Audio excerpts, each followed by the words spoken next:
Kuwait അന്താരാഷ്ട്ര വിമാനത്താവളത്തിലെ passenger ടെർമിനലിലുണ്ടായ അപകടവുമായി ബന്ധപ്പെട്ട് ഇപ്പോൾ പുറത്തു വരുന്ന വാർത്തകൾ പരസ്പര വിരുദ്ധമായ രണ്ട് വാദങ്ങളെ അടിസ്ഥാനമാക്കിയുള്ളതാണ്. മേഖലയിലെ നിലവിലെ രാഷ്ട്രീയ സാഹചര്യത്തിൽ അമേരിക്കയും ഇറാനും തമ്മിലുള്ള തർക്കമാണ് ഇതിന് പിന്നിൽ. ഈ വിഷയത്തിലെ പ്രധാനപ്പെട്ട രണ്ട് അഭിപ്രായങ്ങൾ നോക്കാം. ഇറാൻ പറയുന്നത് ഇത് അമേരിക്കൻ പാട്രിയറ്റ് മിസൈലിന് പറ്റിയ പിഴവാണ് എന്നതാണ്. തങ്ങൾ കുവൈത്ത് വിമാനത്താവളത്തെ ലക്ഷ്യം വെച്ചിട്ടില്ലെന്നും അവിടെയുള്ള US സൈനിക താവളത്തിന്, അതായത് അൽസലാം എയർബേസിന് നേരെയാണ് ഡ്രോണുകളും മിസൈലുകളും അയച്ചതെന്നും ഇറാൻ പറയുന്നു.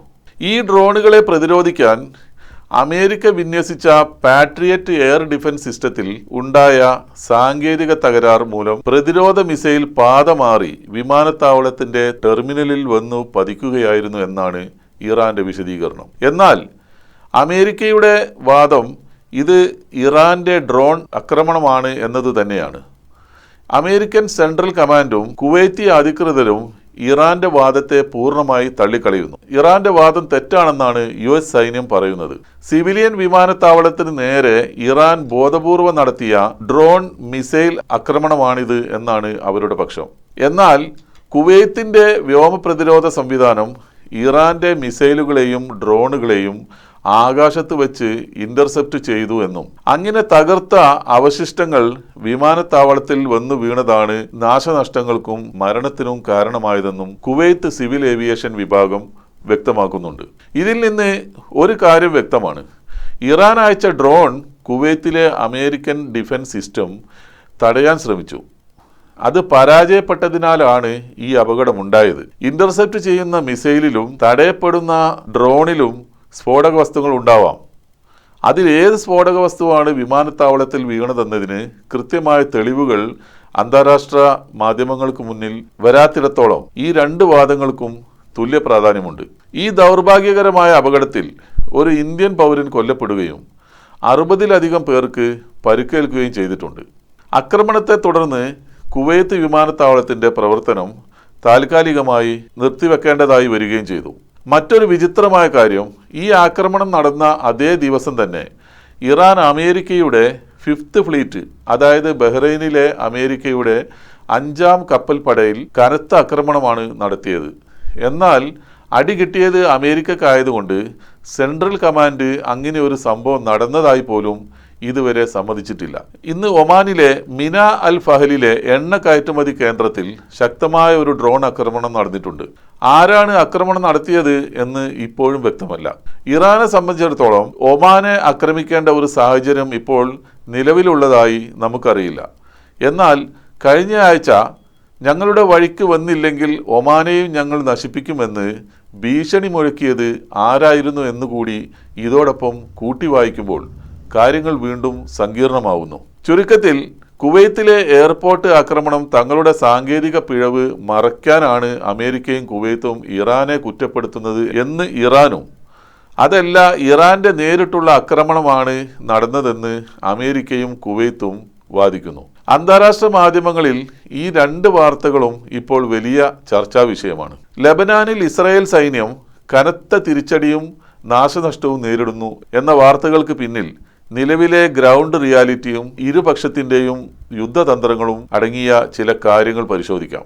ആദ്യം ഇസ്രായേൽ നേരിടുന്ന വെല്ലുവിളികളെയും സൈനിക നഷ്ടങ്ങളെയും കുറിച്ചുള്ള വിശദീകരണം നോക്കാം. ഒന്ന്, വർദ്ധിച്ചു വരുന്ന സൈനിക മരണങ്ങളും പരിക്കുകളുമാണ്. തെക്കൻ ലെബനാനിലേക്ക് ഇസ്രായേൽ കരസേന പ്രവേശിച്ചതിന് ശേഷം അവർക്ക് പ്രതീക്ഷിച്ചതിലും വലിയ പ്രതിരോധമാണ് നേരിടേണ്ടി വരുന്നത്.